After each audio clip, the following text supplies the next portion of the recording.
Hello traders, you are welcome back to the Forex Geek channel. In this video, we are going to be looking at the Ehlers Fisher Transform Indicator for MT4.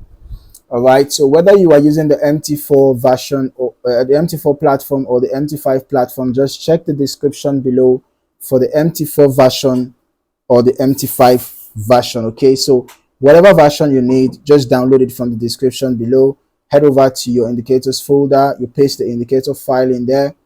After that, you get back to your navigator and just refresh.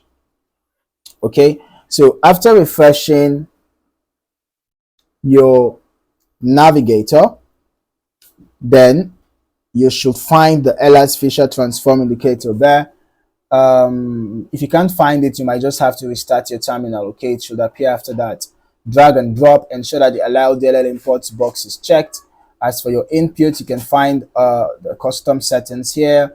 The default for the fish period is 10, fish price is 0, alerts on false, alerts on current true, alerts message true, alert sound false, alert email false. You can actually change that if you want. Okay, so this indicator uses some advanced digital signal processing techniques to help you pinpoint trend reversals, momentum shifts, and some important or nice entry zones.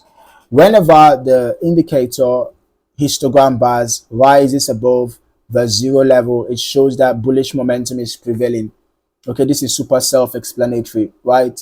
And then when the histogram bars fall below the 0 level and changes color to this pinkish, you should know that it's bearish momentum that is prevailing at the time. Okay, so green above 0, bullish momentum.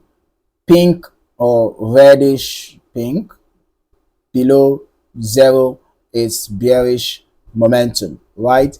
So yeah, that's just the signal basically. But you should always get confirmations before you execute a trade. Before you enter a buy trade, you should actually get bullish confirmation, right? Before you execute a buy trade, and then before you execute a sell trade, you should also get sell confirmation. You should actually get bearish confirmation. Okay, and then ensure that you apply proper risk management. Do not trade with an amount you cannot afford to lose. And don't forget to use proper lot sizing, okay, dependent on your account balance. All right, if you're not yet subscribed to this channel, you might want to do that now, and don't forget to turn on your notifications so that you do not miss out on more valuable content like this. Thank you for watching. I look forward to seeing you in the next video. Happy trading.